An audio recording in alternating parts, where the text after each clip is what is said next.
Paramashivoham. Om Nithyananda Paramashivoham. Om Nithyananda Paramashivoham. Om Nithyananda Paramashivoham. Om Nithyananda Paramashivoham. Om Nithyananda Paramashivoham. Om Nithyananda Paramashivoham. Om Nithyananda Paramashivoham. Om Nithyananda Paramashivoham.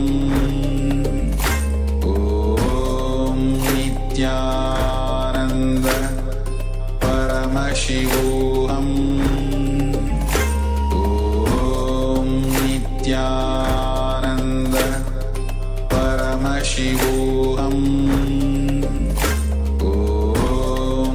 Nithyananda Paramashivoham.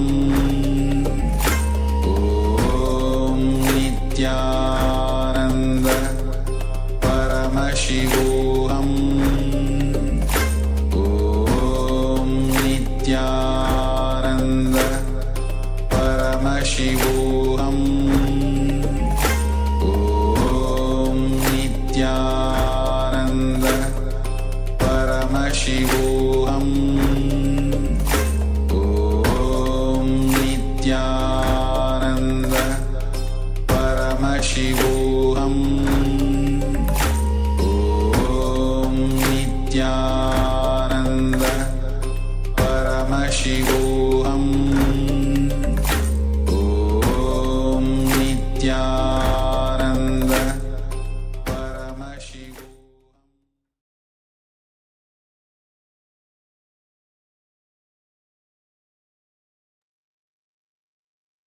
Yes, so now we come to the end of this round of the power manifestation. You can all share what has been revealed to you through the third eye. You can post it in the chat, in the Zoom chat, or if you're on YouTube, you can share it in the YouTube live chat.